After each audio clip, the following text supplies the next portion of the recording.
All my life, been grinding all my life. Sacrifice, hustle paid the price. Want a slice, got to roll the dice. That's why all my life, I've been grinding all my life. All my life.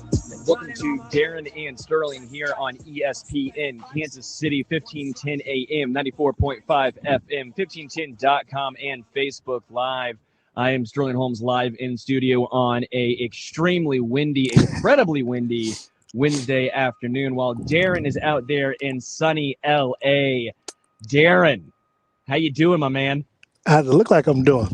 I'm doing fine. I'm in front of SoFi, which is so fine right now. So, of course, I'm out here, right out here in Los Angeles, and actually it's part of Inglewood, California. But here, of course, covering the Chiefs-Chargers game that takes place tomorrow night. So I'll be here live in attendance, and thought I'd do the show from here today. I landed early this morning, so I figured I'd come out here and get a scope of the layout, scope of the land, and report back.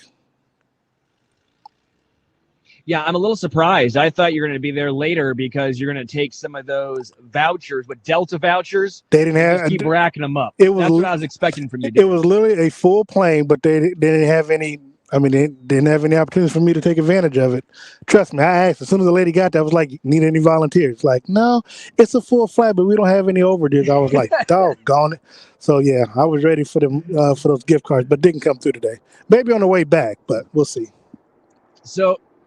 So what are your initial reactions, your initial input on SoFi Stadium out there? Well, when I look at it, Sterling, I mean, the first thing I'm thinking about is just how metallic and how big it is. It takes up a lot of land mass. You got the Forum where the Lakers used to play it back in the day, right over here to my right. The NFL Network headquarters is actually right over here to my left, which is next door to SoFi Stadium. So all this is built on the complex right here. And I mean, obviously you got palm trees. I'm standing right here on the corner, palm trees, and just, I mean, great weather. They had bad weather, I think, last couple of days where they needed rain and stuff. So they got that, and today the sun came out, and I guess they knew I was going to be here because sun is out for me because I don't do bad weather on location.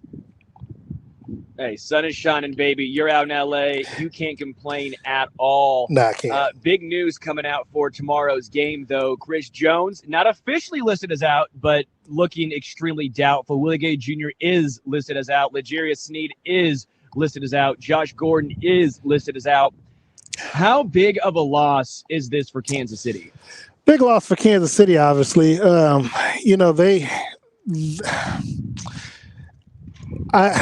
what extent, I'm not sure. Obviously, Josh Gordon, up until last week, was more of a body, so to speak. So offensively, I don't think it's going to be that big a deal for Kansas City. So we shouldn't see any real drop in production from the Chiefs' offense. Defensively is obviously where you're going to see the struggle of Willie Gay. It's funny, Willie Gay and Chris Jones, they were both close contact, and all the players were close contact to those that have tested positive thus far. So I'm actually shocked that not more have tested positive. But as it relates to how it's going to look for the defense, if Chris Jones cannot go, and at the moment you said it's doubtful, so perhaps he tested negative today and needs to test negative tomorrow for all this for him to be able to play in tomorrow night's game. You could have expected L'Jarius Sneed not to play just based off of what took place over the weekend and him not playing. So I don't think that's that much of a loss. I do think the loss of Willie Gay with his speed and his athleticism could be a factor in the ball game tomorrow night. So I'm not writing the Chiefs off by any means necessary because I have them winning the ball game tomorrow night. But I do think that defensively it would slow them down some if Willie Gay's not there and Chris Jones is. But if they're both not there, that the defense can still play well. I just don't think that it'll keep the Chargers to 9 points. So if Chris Jones isn't in, I would definitely lean towards the over in tomorrow night's ball game.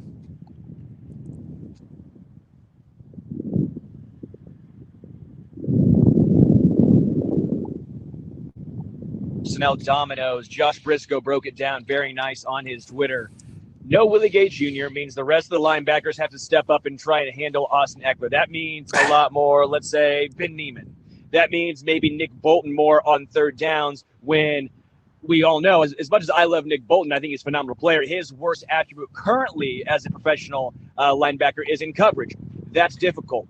No L'Jarius Sneed means more Matthew in the slot, which means we're going to see a lot of Dan Sorensen. Last week with L'Jarius Sneed out, Dan Sorensen played 90% of the snaps. So unless we're going to see Rashad Fenton back in the slot, you're going to see a lot more Dan Sorensen. And then no Chris Jones obviously removes the best part of this Chiefs revamped pass rush, which means Derek Nottie is going to have to step up. So it's not just a one-for-one type situation for Kansas City. For example, for the Chargers, no Rashawn Slater. That just means, all right, left tackle, next man up. For Kansas City, there are going to be a lot of moving pieces when it comes to trying replacing guys like Willie Gay Jr. And then just obviously L'Jarius Sneed is going to be huge. Well, again, the absence of L'Jarius Sneed, I mean, based off of what we saw from Mike Hughes on Sunday, of course, he was named Defensive Player of the Week in the AFC. I'm fine. I'm fine with his substitution in place of L'Jarius Sneed. Again, you do bring up some good points when you talk about the players that would have to be replaced. However, I trust enough in Nick Bolton with what we've seen this season that he'll be able to handle it. You got to remember, though, Austin Eckler, it is coming. Actually, he did have a foot injury or an ankle injury in last Sunday's game against the Giants. So it's not like he's going to be 100% healthy. So I think that kind of slows him down a little bit, Sterling. And so, again, I'm not ready to throw the baby over the boat and run around like my hair is on fire or anything like that. I trust that Spags, because of when these inactives are taking place, he's got enough time to put players in place, put them in the proper position. And look, these players have stepped up. Even Dan Sorensen, look, we got to give credit where credit's due. He's played much better since he hasn't been in that starting lineup. Now, if he has to start, if he has to have extended plays because of Willie Gay's absence, I trust, again, that Spags will be able to put these players in place. And just remember, they're all healthy. I mean, obviously, with the players that are out for COVID reasons, but these other players are healthy and they're excited, and they still play well as a group together right now. So I trust in what they got going on. And, I'm not going to me, I don't think it's going to be that much of a potential big drop-off from what we might have seen with Chris Jones in the game. Some news around the NFL that broke recently. DeAndre Hopkins is expected to miss the rest of the regular season with a knee injury. They are hoping they can get him back come postseason time. Not good for Arizona. If you watched that Monday night game, you noticed how slow he was looking out there. You expected DeAndre Hopkins to go up and get the ball. You thought, no, Jalen Ramsey. Oh, this is going to be a huge D-Hop gain. Well, now it comes out he was probably playing with his knee injury, and that was what's slowing him down. So no D-Hop for the rest of the season, but he could come back in the playoffs. Baker Mayfield, Kevin Stefanski, the latest Browns to test positive for COVID. If you are a Cleveland Browns fan, oh my goodness, this is not looking good for you. You are on the cusp of making the playoffs, and you're having all these guys test positive. Not looking good. Sterling, right quick, want to go back to D-Hop before I touch on Baker and his coach. Do we know if that injury flared up from his previous injury, or was that a different, total separate injury that he suffered coming out of Monday night's game? It looks like he suffered the injury in Monday night's game to the Rams. Okay. That's what it's according to ESPN. Suffered in Monday with a minute 13 in the game or left in the game. That's what happened. To me, it looked like it may have happened early just based on how he was moving.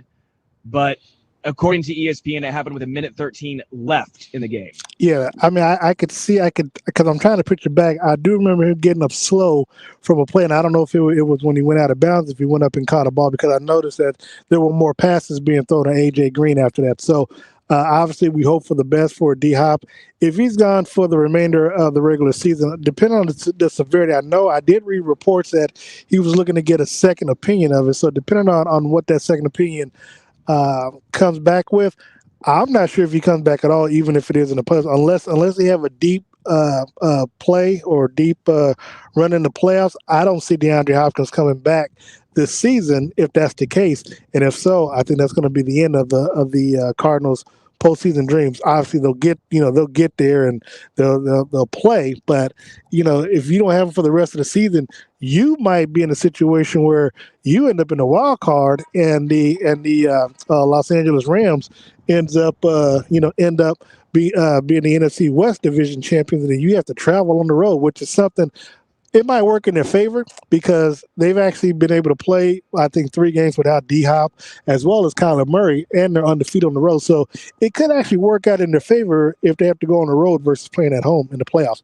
Now, to your point about Baker Mayfield and Kevin Stefanski, if I remember correctly, is this the second time that Stefanski has COVID? It sure does feel like it. And now, Because if I remember correctly, no. Was that last year or this year? No, I think that was this year that he was out earlier this season. Because I think he was calling games from the house. Yeah, if I'm correct, I think he caught COVID earlier this season. So for him to get it that quickly, gonna have to double check on that. But I'm pretty sure this is second. It was last year. Okay, it was last year. It was last year. Yeah. Dog, man, I promise you, it feels like it was this year. I don't know. Everything's happening so fast, but be that as it may, Baker Mayfield, if he's out in Saturday's game, I trust the backup quarterback. Because if I remember correctly, now I know Baker Mayfield missed the game earlier this season. So I think the quarterback who came and played in his place won the game, of course. Case Keenum. He led the team to victory. Obviously, that was the big game with the third string running back in that game as well. So, I think all is still well with the Cleveland Browns as long as you got I think Nick Chubb is healthy. I know Kareem Hunt might be out of this ball game, but if you got Nick Chubb and you've got problem is though you got Jarvis Landry out. Yeah, because Kareem Hunt's supposed to be out. He's based on reports. Kareem Hunt is doubtful with that ankle injury. Yeah, my guy Steve Weish over at the NFL Network did tell me that no excuse for the Raiders to not walk out of here with the win because the Browns, I think they've got they probably got 10 players now, if not more, on the COVID list. So they're running out of players to suit up. But granted, that is why they do have an expanded practice squad roster. So they'll have the bodies for Saturday's game. But key pieces are missing that's going to – and, of course, if Stefanski can't go Saturday, I'm not sure he's not going to be able to call the game from his house. So this is it's going to be tough sledding for the Browns. Obviously, with them getting the win against Baltimore last week that, kind of kept them alive in the playoff hunt, this could be a setback that they may not be able to come back from. And I know we're going to touch on NBA and Steph Curry a little bit later on in the show, but I do want to stick with the NFL here. OBJ among 9 placed on the COVID list by the Rams. All these teams are coming up with these positive COVID tests. The NFLPA, the NFL Players Association, reemphasizes the need for daily COVID tests. So the NFL Players Association right now, they're trying to get more testing in place. They're trying to get out in front of this as soon as possible is what it sounds like. Sounds like the players want to be tested daily.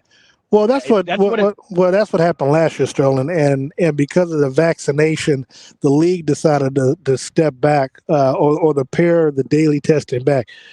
Obviously, they'll say it was a financial cost, but when you're making billions upon billions and billions of dollars, what's the cost of sticking something up somebody's nose? So, be that as it may, the Players Association wanted continued daily testing this year going into the season. Again, like I mentioned, the league decided otherwise, which is why we're getting it now. But of course, what they're doing now, if you're vaccinated, they only test you once a week. As the Players Association president, J.C. Treader, like to emphasize that, yes, you might test negative that day, but you got 6 whole days where you can catch the virus. And then when you test again, where you could get the virus on that Tuesday. Let's say you test on Monday, you get the virus and you test negative. You're fine according to NFL standards where you can play the game. But between that Tuesday and Sunday, you can catch COVID. Then when you go back and test on Monday, you got it, but you don't know how long you might have had it. So you could end up missing additional games without even knowing because you've had it. And then that allows you to spread the virus around as well. So the Players Association, understandably, if not saying they're taking a victory lap or anything like that, but the Players Association can do the "I told you so" because this is why if you're testing daily, you can get ahead of this and you can kind of catch it if a player does test positive. You can tell if it's a false positive or depending on the day that they test it or get test positive. That could be day number 1 versus, let's say, for example, Chris Jones tested negative last week. but then test this past Monday, then of course he could have had it for a week now. So I'm hearing the phone ringing in the background, but if somebody wants to call in, you could do so at 913-491-8255. Go ahead, Sterling. Yeah. So other news around the NFL, Lamar Jackson is day-to-day. Ravens add former Buccaneers quarterback Josh Johnson to the roster. Bills quarterback Josh Allen sprained foot. He says it is quite a bit better. Both those quarterbacks are questionable. Both those teams need them to play. I don't think the Bills are wanting to throw out Mitchell Trubisky anytime soon.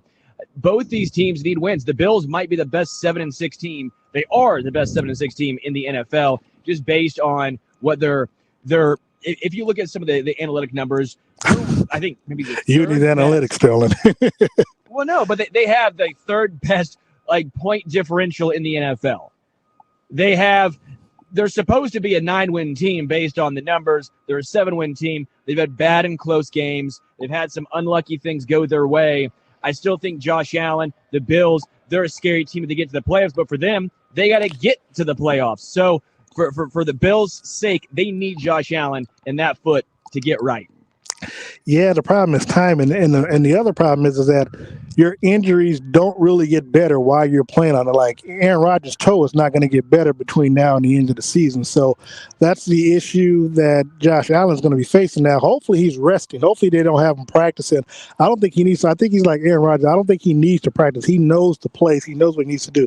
The only thing you have to worry about is his conditioning. But no, I'm not gonna join in with you on the best 7-6 team in the league right now.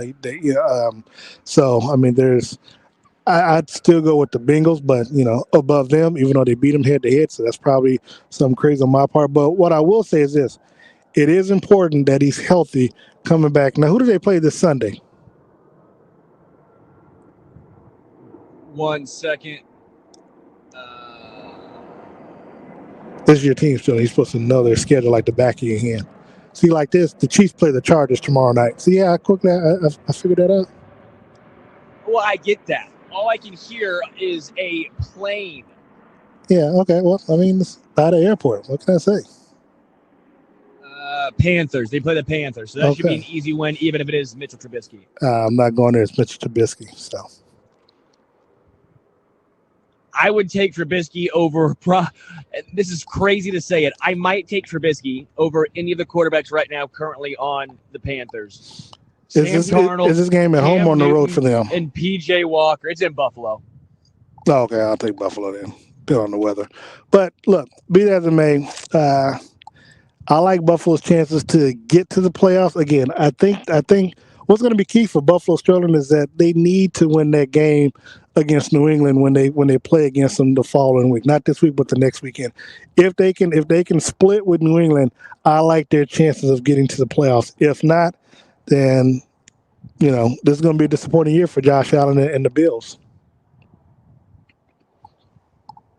The Bills have the second best point differential in the NFL. Only team better, the New England Patriots. They are the best 7-6 team in the NFL. I do think they'll figure it out. They found a bona fide number 2 outside of Cole Beasley and Stephon Diggs and Gabriel Davis. Their biggest issue is they can't run the football. Josh Allen has been their best running back. Josh Allen has been their running back. Hold on, Sterling. When did you start caring about the running game? Because you're making it seem like the running game is vital to a team's success now. Not vital, but it can't be historically bad. I say the running game matters. The running backs themselves, to an extent, do not matter as much as again. Offensive line is the best and biggest predicator on how good a team runs the football, not the running back itself. We've seen it time and time again with the San Francisco 49ers. We've seen it time and time again with the Baltimore Ravens. We've seen it time and time again with the Cleveland Browns. There zero drop-off from Kareem Hunt, Nick Chubb to Dearness Johnson. 49ers have been throwing out Elijah Mitchell, like Jermichael Hasty. They can throw at anyone, and they're finding ways to get yards. The Baltimore Ravens have done the same thing. It doesn't matter necessarily who the running back is. It matters how that offensive line and how the head coach schemes it up. Well, it is also the system too, Sterling. I mean, you have the West Coast offense, which utilizes the running backs, as well as the system that they're using in Baltimore, because it's a run heavy offense. So yes, running backs do matter in those. Now I don't follow Buffalo enough to know what type of offense they run. I don't know if they run West Coast or what, but obviously they're not utilizing, and that's a failure because they can't run the football. They can't. Devin Singletary, Matt Breida, and Zach Moss have done nothing. So why would you keep handing the ball to them if they can't perform? So whose fault is that? Is that the organization's fault? Line? No. Is that not the organization's fault? I mean, because last I checked, they were able to draft players and they were able to sign players in free agency. Sure, they drafted these guys. Okay, I'm just pointing it out because I know that's your team next to the Chiefs. So I just want to point that out. And again, I want to point out the fact that you are preaching about a team running the football when you yourself don't like the running backs and don't like the running game. Sure. So you're trying to have your cake and eat it too, is basically what you're saying. So you're trying to have your cake and eat it too. It's Sterling. No, you can say yes, Sterling. The running game matters to an extent. To an extent. Okay. It's about the offensive line. The offensive line is so the Chiefs. Hold on. So does the Chiefs running game matter? Does the Chiefs running game matter? To an extent, yes. Okay. I've always said that. Oh yeah. And it's the reason why they're doing better this year than last year. It's the offensive line, the three dudes in the middle: Joe Tooney, Creed Humphrey, Trey Smith, even Orlando Brown Jr. solid in the run game. Like, that's why they're having more success on the ground this year. It's not just Clyde all of a sudden getting 4 or 5 yards a carry. It's not that Darrell Williams became his great running back. It's because the offensive line of Kansas City has done a fantastic job of building huge holes for these guys. So we have breaking news that Sterling Holmes is now a fan of the running game once again. No, I wouldn't say a fan of the run game, but there is some nuance. There's some nuance. I've never said throw the ball 70 times and don't run it one time. I've never said that.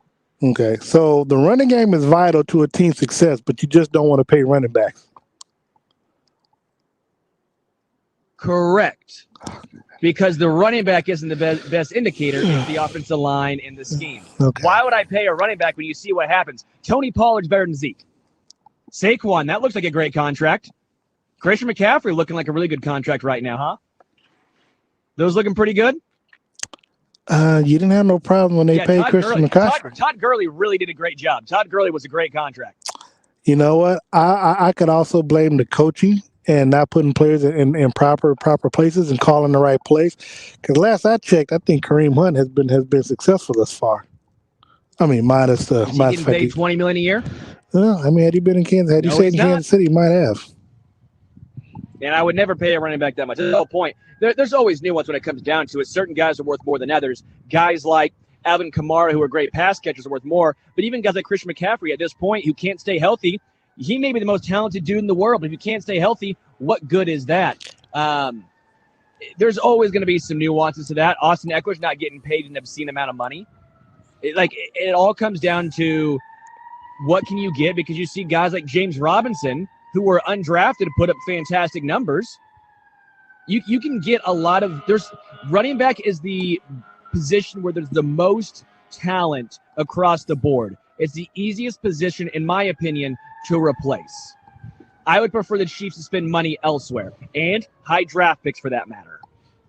All right, well, we'll agree to disagree on that, so we'll just move on. And I'm sorry, it's not like I know there are some cop cars. I think they're coming after you right now. No, Darren. that's a fire truck. After you. That's a fire truck. Well,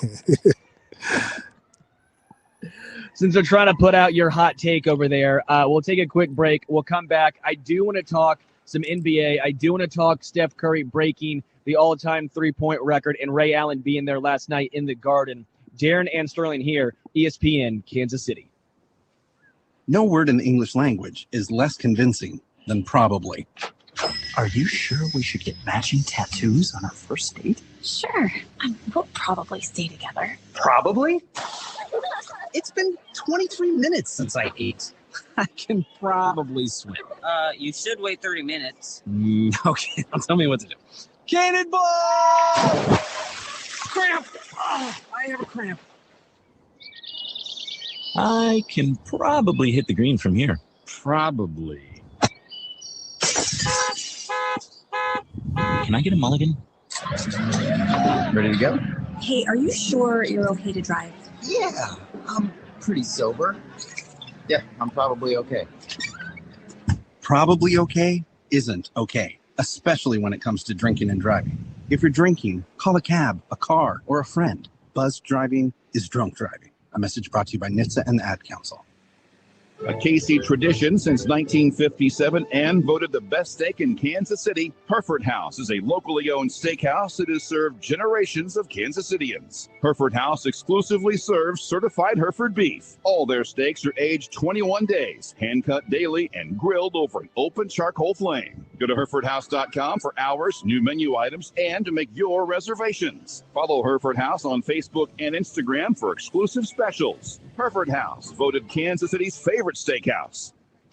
Do you love the Chiefs more than anyone? Do you dream of watching from the stands? Can it get any better than that? Come on, you need to dream bigger. With the Kansas Lottery Play-On app, you could win one of 5 Chiefs 2022 season ticket packages. We're talking every home game, parking, food, drinks, and $500 cash. You want that? Then scan your non-winning Kansas City Chiefs instant tickets in the Kansas Lottery Play-On app. Work hard and play hard with Easy Sport, Boulevard's refreshing rally ale. Infused with tangerine peel and sea salt, Easy Sport hits the shelves at only 99 calories and 4.5 carbs. This subtly salty, slightly tart beer packs a punch of flavor. Whether you just finished a run, a pickup game, or mowing the lawn, Easy Sport is a refreshing, guilt-free way to celebrate the everyday. Grab an Easy Sport. Boulevard Brewing Company, Kansas City, Missouri. In these trying times, Kansas City Credit Union knows how important cash flow is in your household. With rates near all-time lows, now's the time to take action. Free up some cash by lowering your monthly car loan payment when you refinance your auto loan with Kansas City Credit Union. And as a bonus, Kansas City Credit Union will delay your payments for 90 days. Visit kansascitycreditunion.com/810sports for more information. Kansas City Credit Union, your path to financial freedom. A KC tradition since 1957 and voted the best steak in Kansas City, Hereford House is a locally owned steakhouse that has served generations of Kansas Cityans. Hereford House exclusively serves certified Hereford beef. All their steaks are aged 21 days, hand-cut daily, and grilled over an open charcoal flame. Go to HerefordHouse.com for hours, new menu items, and to make your reservations. Follow Hereford House on Facebook and Instagram for exclusive specials. Hereford House, voted Kansas City's favorite steakhouse. Hi, Ollie Gates here. The Gates family would like to say thank you for allowing us to serve you for 75 years, a milestone which would not have been possible without your support. Thanks again, and remember, whatever the case may be, keep the faith.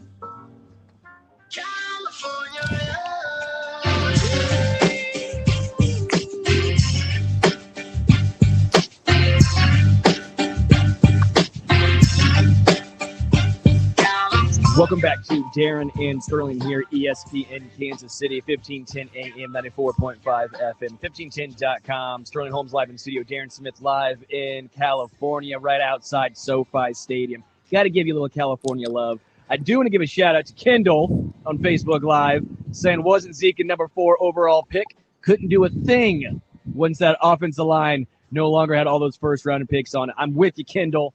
It's all on that offensive line. Look at Tony Pollard looking better than Zeke. Darren, I'm jealous of you right now out there in California. It does look pretty nice. You should. And before we go further, I don't normally do this, but because she's blowing my phone up, let me give a shout out to my mom and my stepdad. They're watching back in Kansas City. They're like, we're watching. We don't know if you're live or not.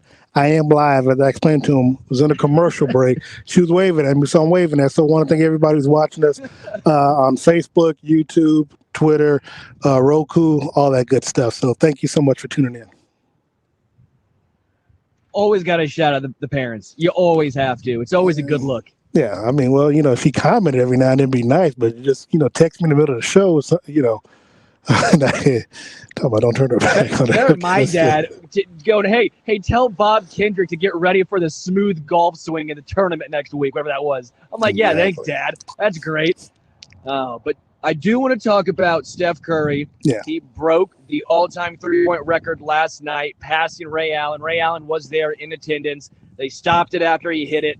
It was a prototypical Steph Curry three, backpedaling, deep, moonshot. Incredible. What was your take on Steph Curry breaking that record last night? Well, I was glad he got out the way early. I think that's something that we expected to have happen. I was really invested in that game last night. We're not going to talk about it on the air because my mom didn't be watching. But of course, I was definitely excited about him breaking one because the NBA seems to care a lot about records more so than the NFL. Of course, those are the two sports that we talk about the most. Baseball, there are records that are kind of revered. Obviously, the home run, the 61. There used to be, but 61 is if I remember correctly, it's the hitting streak from Lou Gehrig. So the fact that they built it up and it took place and he broke the record at Madison Square Garden. You actually had Spike Lee getting all types of angles of pictures prior to the game, but you had Reggie Miller who was there calling the game, and then of course Ray Allen whose record he was breaking, being there in attendance. Both of his parents are sitting in different locations. That's a story within itself.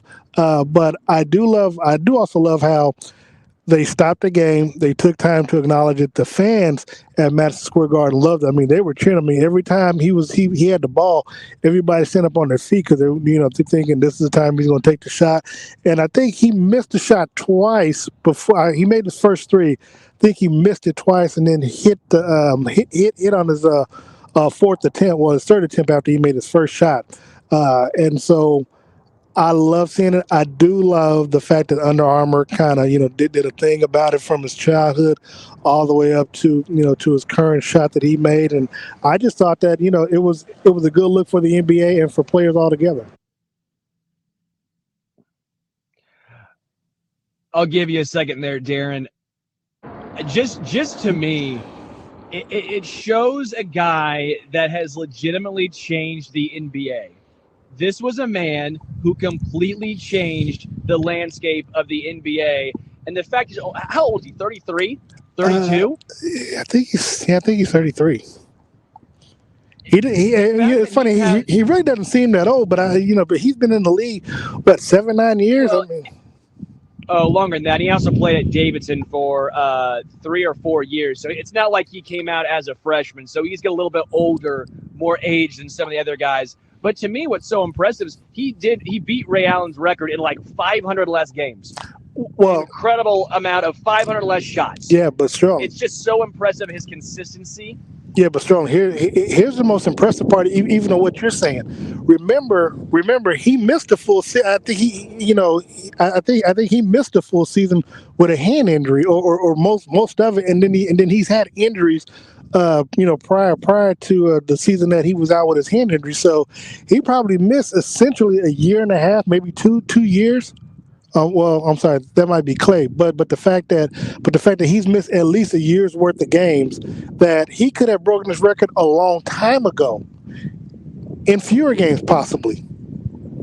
Just to me, what's also so impressive is a career 43.1% three-point shooter. Think of the amount of difficult shots that Steph Curry takes. Think of all those difficult faders, those NBA range level threes, and he shoots 43.1%. Remember back in the day, if you shot 33%, you're considered a sharpshooter. If you shot 33%, you're considered, that guy's a lights-out, knockdown three-point shooter. Steph Curry's 10% better than what it used to be. The game's just changed so much. It's evolved. What Ray Allen did, to me, was also incredibly impressive. I don't want to take away from Ray Allen, because Ray Allen, when he came into the NBA, he was not a three-point shooter. If you remember him with the Seattle Supersonics, with the Milwaukee Bucks, that dude was yamming on guys. That guy used to get up. So for Ray Allen to evolve his game the way he did, I also want to make sure we don't forget Ray Allen and what he was, because he wasn't just a three-point shooter when he came into the NBA. That was something he learned. He evolved. I got to make sure Ray Allen gets his due as well. Well, let's keep in mind he was also Jesus Shuttlesworth. So let's, from He Got Game. So he's always had an outside shot. One of the things that I do enjoy about watching Steph play is, again, any shot he takes is not if for him and that team and the coaching staff. He and Clay have the green light, so any shot they take is not considered a bad shot whatsoever. And one of the stats that was interesting that they showed last night, Sean, and I don't know if you caught this, when the 3-point line was introduced in 1979, 1980, individual teams were averaging 3-point shots a game, making less than one. And then, of course, as time and generations progress, it's got more. But I think, even during Michael Jordan's era, it was like, I think maybe between 8 to 13. And I mean, and now you see individual teams taking about 34 to 35 3-point shots a game. So imagine where it was when it was first introduced, 79, 80, to where it is now, to where it's going to be in the future. And that's saying something because obviously the evolution of the NBA player, the evolution of man, just genetics in general, what Steph Curry is doing now, just imagine what the players who are currently playing, that's going to be playing well after him, the LaMelo Ball, I mean, just the shots he's jacking up, Trae Young.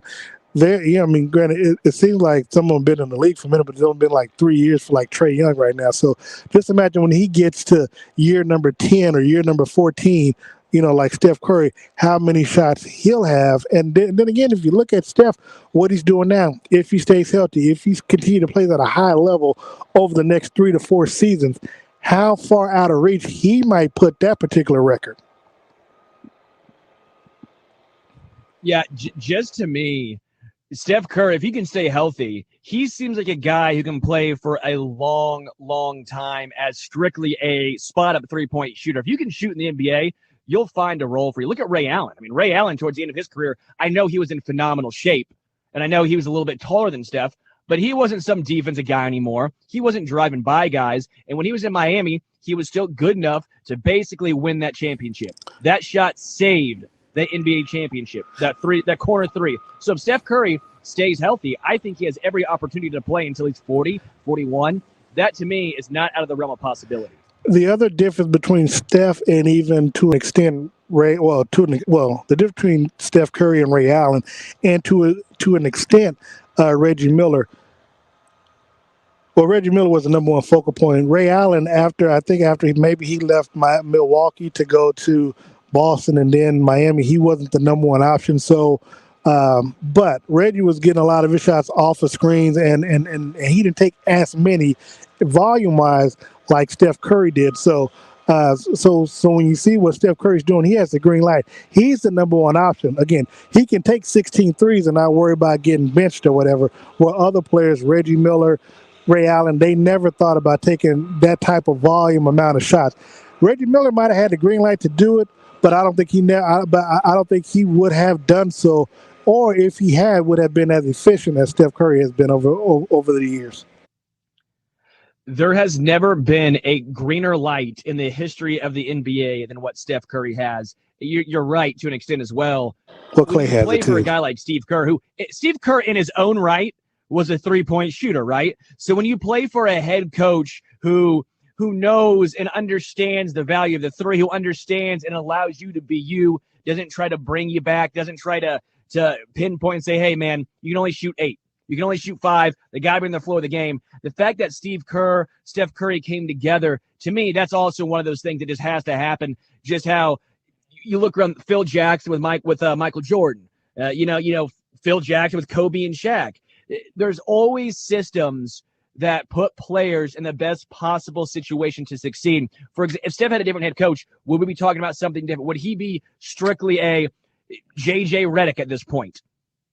I think those are fair questions to ask. So it's just so impressive when records get broken. I mean, just let that sink in, how many three-pointers that really is. And I still want to say how many three-pointers I think are still left in the tank for Steph Curry. And that right arm. Well, one of the things that you're missing out on, Sterling, again, talking about the volume, he is projected to make over 400 three-point shots this season. I think he's done it 3 other times already. Just imagine, again, you're looking at where he's at. He's almost, let's just say 3,000. He'll get to 3,000 probably by sometime this weekend or early part of next week.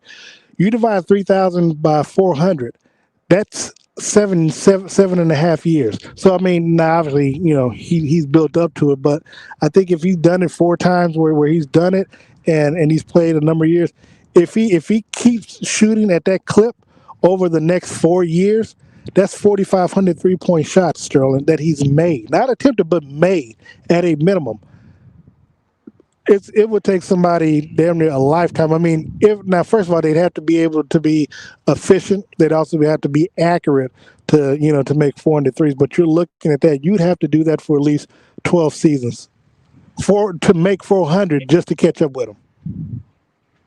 And just to me, what I think is going to be interesting to watch, this might be one of those records that we feel are unbreakable, like Wilt Chamberlain's 100-point game, or his 50-point average and rebounding, 73 the home run record, or just how in baseball, Joe DiMaggio's hits. Like, there's gonna be records that we feel are unbreakable. I think at the end of Steph's career, we might think that this falls into one of those historical unbreakable records.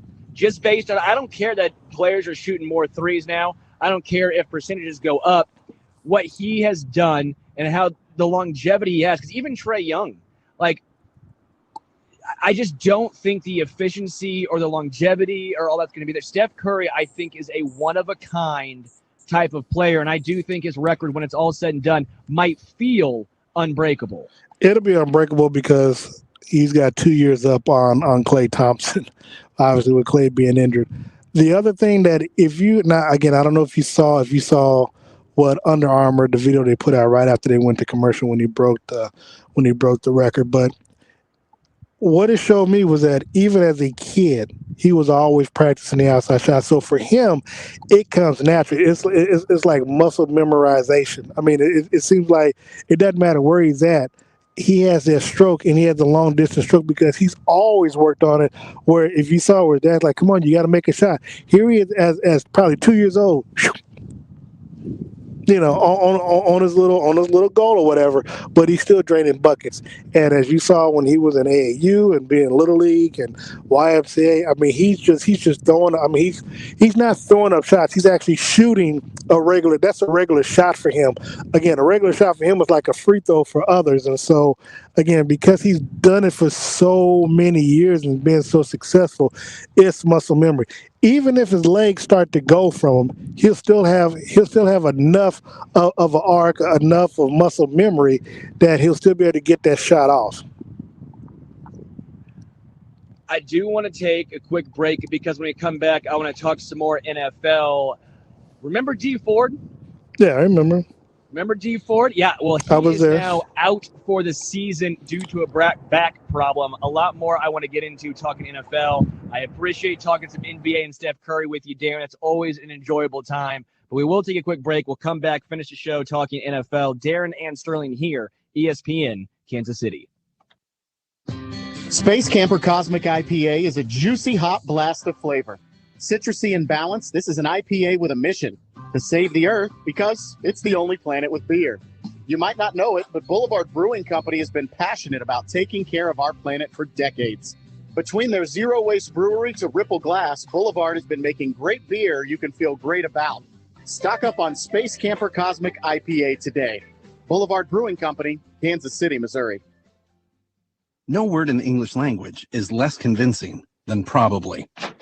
Are you sure we should get matching tattoos on our first date? Sure. We'll probably stay together. Probably? It's been 23 minutes since I ate. I can probably swim. You should wait 30 minutes. Okay, now tell me what to do. Cannonball! Cramp! Oh, I have a cramp. I can probably hit the green from here. Probably. Can I get a mulligan? Ready to go? Hey, are you sure you're okay to drive? Yeah, I'm pretty sober. Yeah, I'm probably okay. Probably okay is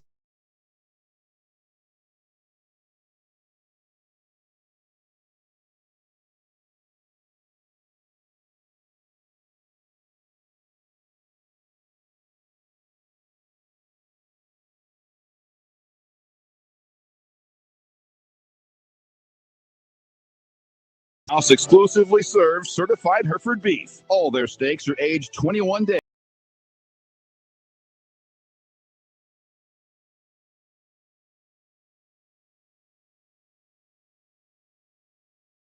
Instagram for exclusive specials. Hereford House, voted Kansas City's favorite steakhouse. In these trying times, Kansas City Credit Union knows how important cash flow is in your household. With rates near all-time lows, now's the time to take action. Free up some cash by lowering your monthly car loan payment when you refinance your auto loan with Kansas City Credit Union. And as a bonus, Kansas City Credit Union will delay your payments for 90 days. Visit kansascitycreditunion.com/810sports for more information. Kansas City Credit Union, your path to financial freedom. In these trying times, Kansas City Credit Union knows how important cash flow is in your household. With rates near all-time lows, now's the time to take action. Free up some cash by lowering your monthly car loan payment when you refinance your auto loan with Kansas City Credit Union. And as a bonus, Kansas City Credit Union will delay your payments for 90 days. Visit kansascitycreditunion.com/810sports for more information. Kansas City Credit Union, your path to financial freedom.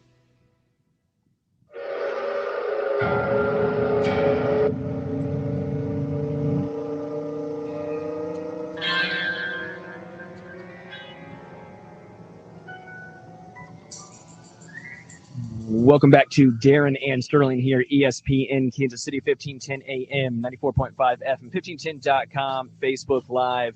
You got to let this song play out, Darren. It's L.A. Woman by The Doors. Very popular L.A. song. I got to play some L.A. songs while you're out there. Could have played. It's 7.5 minutes long, so maybe we'll just play that. I mean, but you also could have played I'm going back to Cali.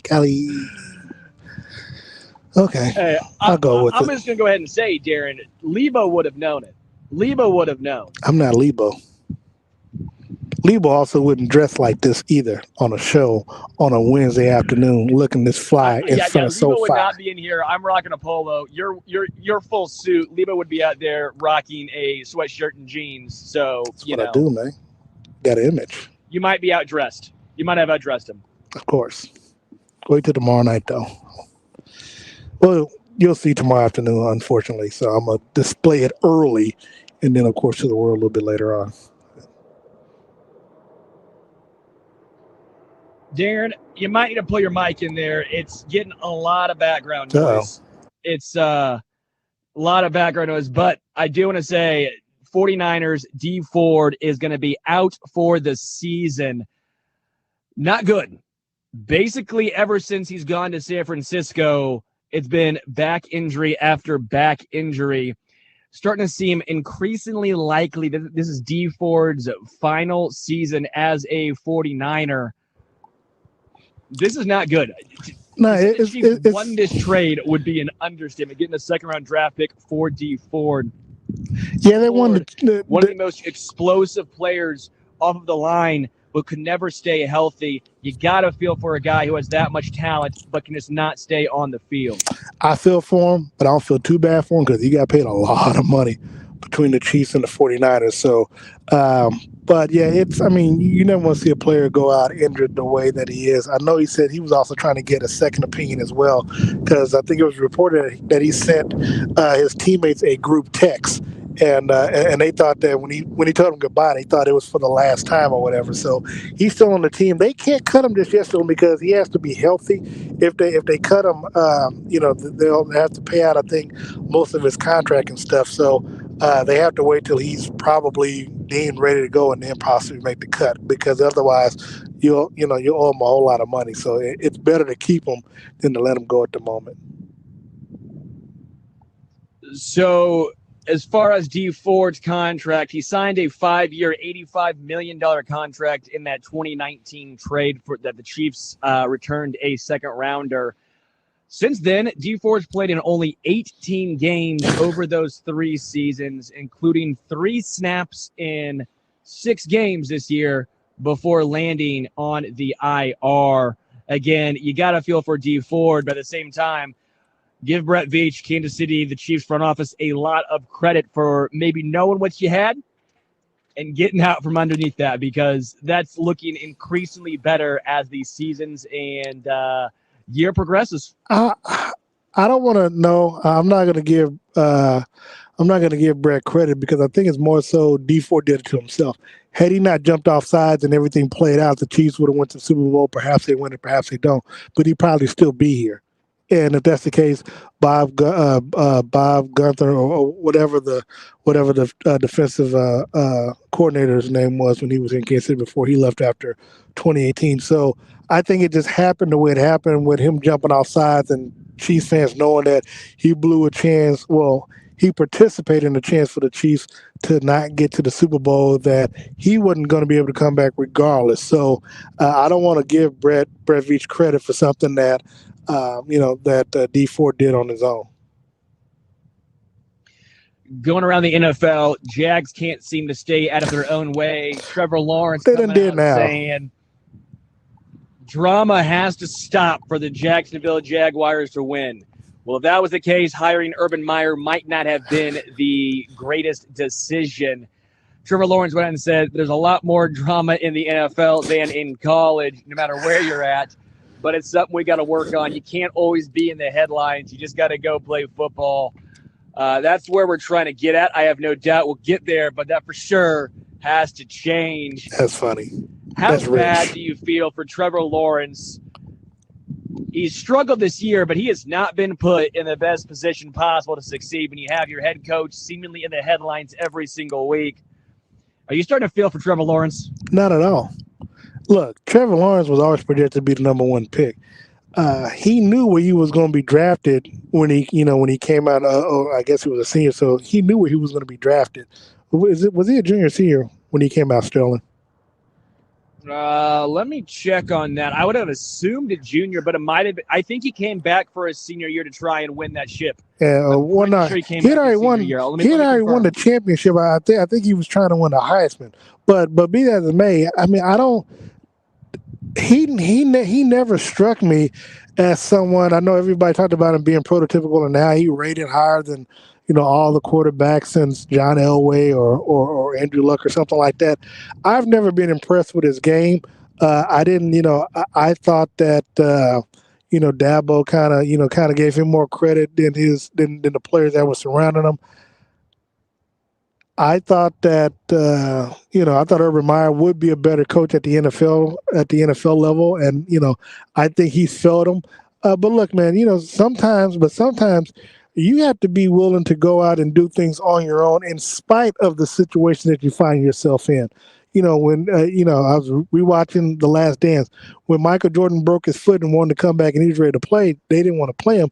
So he asked, could he go back to school, quote unquote, to finish his education. When he went back there to work out and to practice and, become 100% and work out with the players, go on 5-on-5. Then when he came back, they realized that he pulled a wool over us. He had been healthy for some time, when they thought he was out there rehabbing. So I'm just not. I mean, I've never been a big fan of Trevor Lawrence. I'm not going to be one that says I feel sorry for him for his situation. I just think that, look, if he felt that Jacksonville wasn't going to be a good place for him, he possibly should have did a Peyton Manning, where if you draft me, I'm not going to go there, and force a trade somewhere else. Before we get out today, I do want to say Mizzou looking like they're getting a top 15 recruiting class in all of NCAA. A lot of places you look at, they're at number 13, Luther Bowden. The number 1 wide receiver recruit, and number 3 overall recruit in all of college football is going to incredible job turning around, getting this team going. I got to give Drinkwitz all the credit in the world. Mizzou is looking like they got their guy. Darren, I also want to talk to you. Deion flips the number 2 recruit.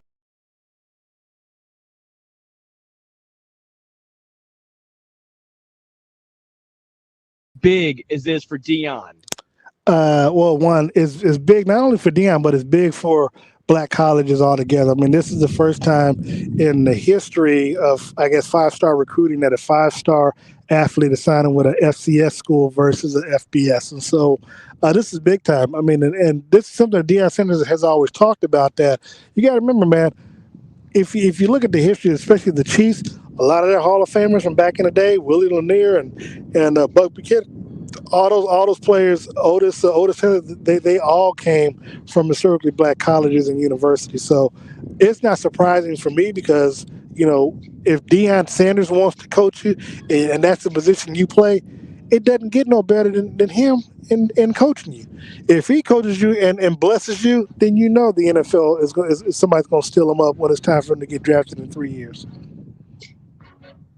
Well, Darren, this was a lot of fun. I'm glad you're out there in L.A. For Darren Smith, I am Sterling Holmes. We'll be coming at you live tomorrow. Darren will still be L.A. giving you coverage all day out there. For Darren Smith, I'm Sterling Holmes. We are out.